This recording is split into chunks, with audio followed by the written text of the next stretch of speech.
Le premier film que j'ai vu pendant le Nouvel An, c'était. Quand ces silhouettes familières sont apparues à l'écran, j'en ai eu les larmes aux yeux. C'est un film qui touchera profondément tous ceux qui ont connu les vrais films de Wuxia. Cela faisait tellement longtemps que je n'avais plus vu des combats et une réalisation d'une telle qualité. Le sable jaune, les chevaux lancés au galop, les éclats des lames, voilà le véritable Wuxia, le goût authentique des anciens films d'arts martiaux. Pas d'effets spéciaux extravagants ni d'images trop tapas à accent grave l'œil, seulement la puissance brute, la vitesse et des combats sincères. Le film réunit dans un même désert balayé par le vent 4 générations de figures du cinéma Wuxia. Comme de vieux amis du Jianghu qui, avant que tout ne se termine, auraient décidé de se retrouver une dernière fois.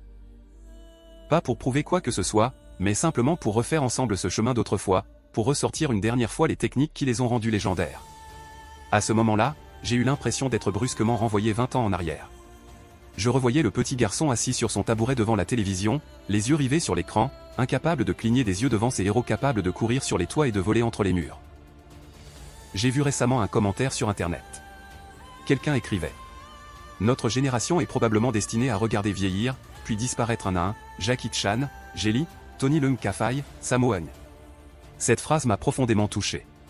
Oui, notre génération a grandi avec le bruit des coups et des épées, à travers les cassettes vidéo et les DVD piratés. À l'époque, juger un bon film était simple.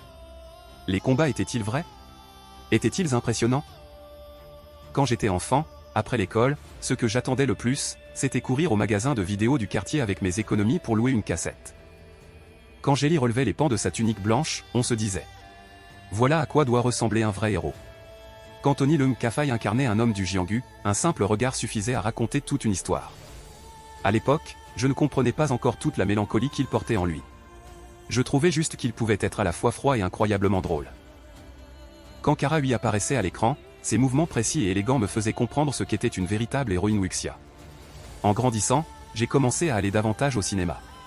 Quand Nicolas T.S. tournait des scènes d'action, il semblait risquer sa vie à chaque fois. À cette époque, je pensais sincèrement qu'il représentait l'avenir du cinéma d'action. Et puis il y avait Ho Jing. Sorti d'eux, il a traversé toutes ces années de combat jusqu'à aujourd'hui. Il est passé de la droiture d'un maître d'arts martiaux à la dureté d'un soldat. Sans qu'on s'en rende compte, lui aussi est devenu une figure vétérane. À l'époque, on croyait que ces acteurs ne vieilliraient jamais. Qu'ils réapparaîtraient toujours dans le prochain film, bondissant encore une fois pour terrasser les méchants. Mais aujourd'hui, on parle rarement de leurs nouveaux films.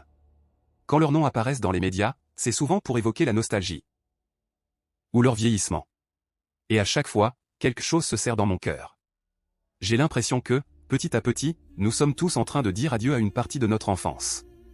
Sur Internet, beaucoup disent: le cinéma est la seule chose qui n'a pas trahi les générations des années 80 et 90.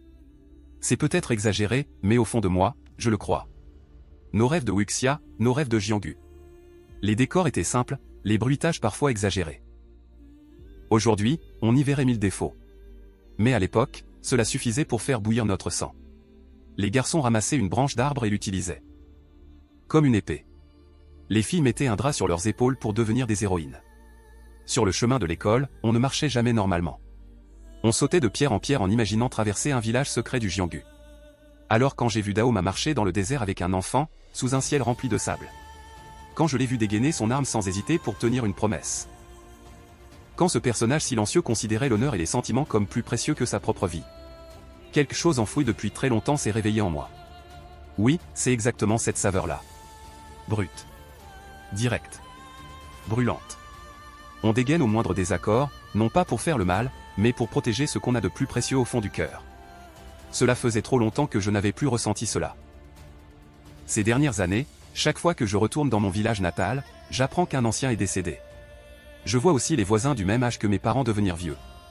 En marchant sur les petits chemins de campagne, je repense souvent aux adultes qui travaillaient ici autrefois et aux amis avec qui je jouais enfant. Puis nous aussi, comme les personnages des films, nous avons suivi nos propres routes. Certains sont partis très loin, au point qu'on ne se voit plus pendant des années. Et certains, comme ma tante préférée ou mon oncle, nous ont quittés pour toujours cette année. Dans le film, les séparations au coucher du soleil et les chemins qui se divisent représentent la normalité du Jianghu. Mais certaines séparations sont des douleurs que nous devons avaler dans la vraie vie. Je me souviens que lorsque j'étais enfant, c'était mon père qui me faisait découvrir ces films Wuxia. Il me disait qui était le héros, qui était le méchant. Aujourd'hui, c'est moi qui ai emmené mon enfant voir. Il ne comprend pas encore toute la complexité de l'histoire. Mais il s'enthousiasme devant les scènes de combat. Et à cet instant, j'ai compris quelque chose. Peut-être regardons-nous le dernier grand film wuxia chorégraphié par Yuan Wuping. Peut-être voyons-nous la dernière fois où Jelly dévoile à l'écran l'aura d'un véritable maître. Peut-être que Nicolas Tse et Ho Jing portent désormais sur leurs épaules tout l'esprit du Jianghu. Et dans les yeux des jeunes acteurs qui arrivent derrière eux, on voit encore brûler cette même flamme. Ces 4 générations réunies à l'écran représentent une véritable histoire vivante du wuxia. Et nous avons eu la chance de traverser chaque chapitre avec eux. Que ce soit dans les films ou dans la vraie vie, nous sommes peut-être en train d'accomplir une forme de transmission. Quelque chose transmis de nos parents jusqu'à nous, et que nous essayons maintenant de transmettre à nos enfants. Peu importe comment le Jianghu change, cette énergie. Croire en soi, admirer le courage, respecter la loyauté mérite d'être conservé. Dans le film, Dao Ma utilise son sabre pour protéger la route qu'il a choisie. Et nous, peut-être que nous protégeons notre propre route grâce à ces moments partagés, grâce à ces films transmis d'une génération à l'autre. Un jour, nous dirons adieu aux héros du grand écran. Et un jour aussi, nous dirons adieu à notre propre jeunesse. Mais heureusement, certaines choses peuvent encore être transmises. Comme une course de relais. Comme un voyage d'escorte à travers le désert. Nous gardons précieusement au fond de nous ce rêve de chevalerie, cette fois dans l'honneur et la loyauté. Puis nous traversons les difficultés de la vie et le passage du temps pour le remettre, doucement, entre les mains de la génération suivante. Pendant ces 2 heures de film, j'ai eu l'impression de redevenir ce petit garçon qui a grandi avec les films wuxia. Un enfant qui ne pense ni aux soucis de la vie ni à l'avenir. Un enfant qui croit simplement qu'il existe encore dans ce monde des choses dignes d'être protégées. Et des chemins qui méritent d'être parcourus jusqu'au bout.